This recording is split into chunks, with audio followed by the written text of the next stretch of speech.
Good morning, class. In this video, we study about grove holder उपवनधारी of the chapter 13, chapter 13 Rajasthan काश्तकारी अधिनियम 1955 के अध्याय 13 के अंदर उपवनधारी से संबंधित प्रावधान दिए गए हैं जो सेक्शन 194 से 198 के मध्य है। उपवनधारी चैप्टर को पढ़ने से पहले हम दो परिभाषाएं पढ़ेंगे, जो है उपवन भूमि क्या होती है और उपवन धारक कौन होते हैं। उपवन भूमि राजस्थान काश्तकारी अधिनियम 1955 की धारा 5 की उपधारा 15 के अंतर्गत बताया गया है कि उपवन भूमि क्या है।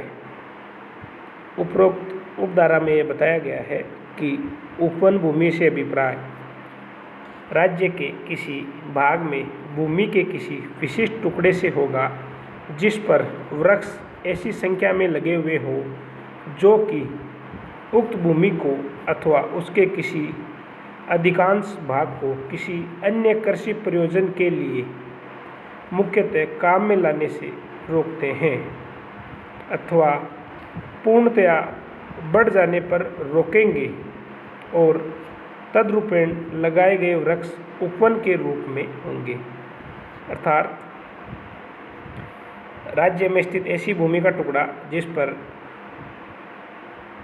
लगे हुए वृक्ष खेती संबंधी कार्य को रोकते हैं अथवा वे वृक्ष या पौधे जो बड़े होकर खेती संबंधी कार्य को रोकेंगे, वह भूमि उपवन भूमि कहलाएगी। अब है उपवन धारक। उपवन धारक कौन होगा? तो उपवन धारक की परिभाषा सेक्शन 5 की उपधारा 14 के अंतर्गत दी गई है। उपवन धारक से अभिप्राय यह है कि जब तक उपवन अपने स्वरूप में स्थित रहे, खातेदार अभिदारी या खुद काश्तकारी जो कि अपने संपूर्ण भूमि क्षेत्र या उसके किसी भूभाग पर उपवन रखता हो और विहित रीति से उसे अभिलेख में उपवन दर्ज किया गया हो, वह उपवन धारक होगा। अब हम अध्ययन करेंगे इस चैप्टर का, जिसके अंतर्गत उपवनधारी से संबंधित प्रोविजंस दिए गए हैं। सबसे पहले है धारा 194 section 194 rights and liabilities of grove holder, उपवनधारियों के अधिकार एवं दायित्व। इसके अंतर्गत बताया गया है कि अध्याय 9 में किसी भी बात के होते हुए भी not with standing any contents in chapter 9, अर्थात अध्याय 9 में किसी भी बात के होते हुए भी ए ग्रोव होल्डर एक उपवनधारी may cut and sell trees and may replant trees as they are cut or dies. अर्थात अध्याय 9 में किसी भी बात के होते हुए भी एक उपवनधारी वृक्षों को काट सकेगा तथा उन्हें बेच सकेगा और वृक्षों को काटे जाने या सूख जाने पर उनके स्थान पर पुनः नए वृक्ष लगा सकेगा।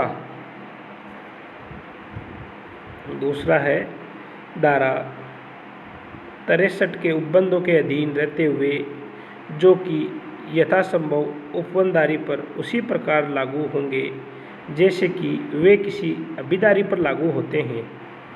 उपवनधारी अधिकार तब तक बने रहेंगे जब तक उपवन भूमि उपवन के रूप में अपना स्वरूप बनाए रखती है और उपवन भूमि न रहने पर उपवनधारी उस भूमि का खातेदार अभिदारी बन जाएगा।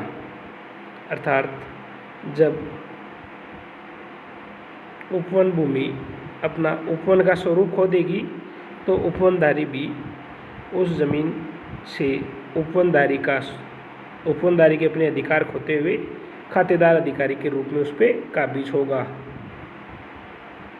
नेक्स्ट है उपवन भूमि धारा 53 के 53 के उपबंधों के अनुसार, जो कि यथासंभव उपवनदारी पर उसी प्रकार लागू होंगे जिस प्रकार वे अभिदारू पर लागू होते हैं, विभाजित की जा सकती है। अर्थात ग्रो होल्डर भी डिविजनेबल है as per rules.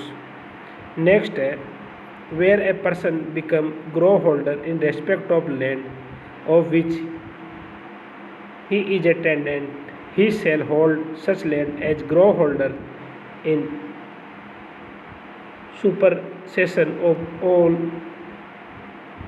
subsisting rights and liabilities so far as they are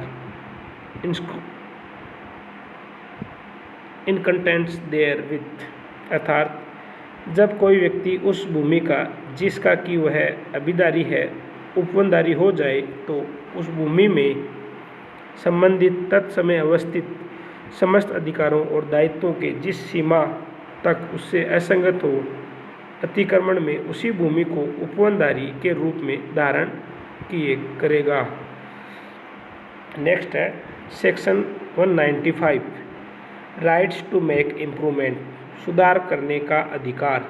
A grove holder may make an improvement which a खातेदार tenant may make and provisions of chapter 6 shall apply to him as he were a खातेदार tenant. अर्थात उपवन भूमि के अंतर्गत भी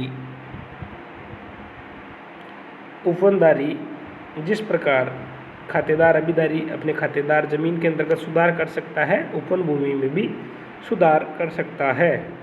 next है section 196 devolution and transfer of interest, हित का न्यायगमन एवं अंतरण। इसके अंतर्गत पहला दिया गया है the interest of a grove holder shall devolve according to the personal law applicable to him. इसके अंतर्गत बताया गया है कि व्यक्तिगत विधियों के माध्यम से उपवन का भी विभाजन डिवोल्यूशन हो सकता है। दूसरा बताया गया है a grove holder shall have the right to transfer the whole or a part of his holding by sale, gift, mortgage, and the restrictions imposed on such transfer by खातेदार tenants shall not apply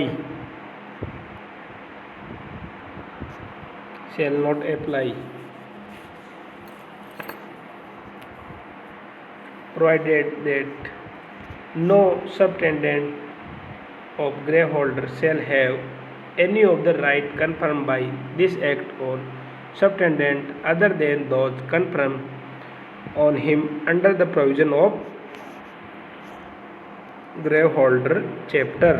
अर्थात उपवनदारी को अपने संपूर्ण भूमि क्षेत्र या उसके किसी भाग को विक्रय करने, दान करने या बंधक के रूप में अंतरित करने का अधिकार होगा, और ऐसा अंतरण खातेदार अभिदारी द्वारा किए जाने की दशा में जो प्रतिबंध लागू होते हैं वे उपवनदारों पर लागू नहीं होंगे, परंतु बंधक द्वारा मॉर्गेज करने की दशा में ऐसा अंतरण भोग बंधक के रूप में होगा जिसकी अवधि 20 वर्ष से अधिक नहीं होगी, और उस पर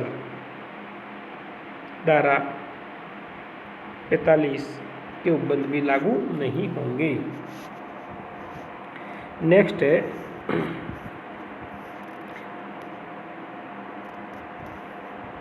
ए grove holder may also by written agreement, लिखित करार के द्वारा उपवनदारी ग्रांट ए फार्म और लीज फॉर द कलेक्शन और sale of the produce of his grove for a period not exceeding 3 years at a time, and एक साल में 3 वर्ष से अधिक का करार नहीं कर सकता है। And the rights and liabilities,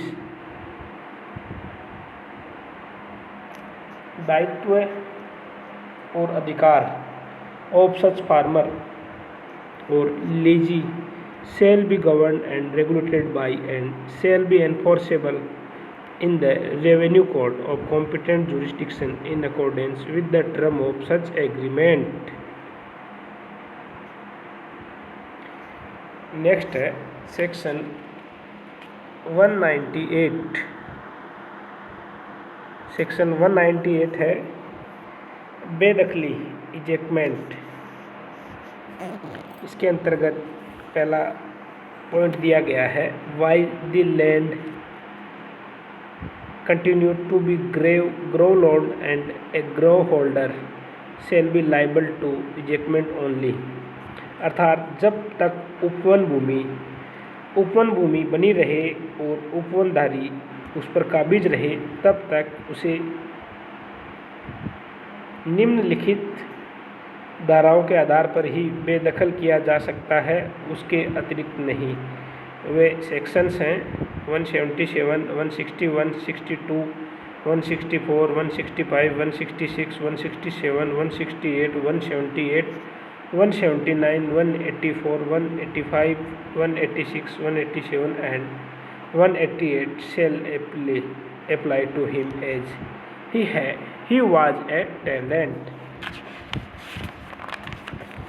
next है ग्रे होल्डर, जो अतिक्रमी अर्थात ट्रेसपासर है को सेक्शन 183 धारा 183 के उपबंधों के आधार पर भी बेदखल किया जा सकता है। नेक्स्ट है उपवनधारी जो ट्रेसपासर अतिक्रमी हो उसे धारा 175, 177, 180 और 183 में दिए गए आधारों के आधार पर भी बेदखल किया जा सकता है। लास्ट है ए फार्मर और लेजी उपवनधारी का ठेकेदार या पट्टाधारी वाद प्रस्तुत होने पर ठेके की शर्तों में से किसी भी शर्त का उल्लंघन किए जाने के आधार पर भी बेदखल किया जा सकता है। ए फार्मर और lazy of A grove holder को भी बेदखल किया जा सकता है यदि वे एग्रीमेंट की शर्तों का उल्लंघन करते हैं तो। Thank you class. आज के वीडियो में हम इतना ही पढ़ेंगे। नेक्स्ट वीडियो में हम अध्ययन करेंगे इजारेदार अथवा ठेकेदार। Thank you class.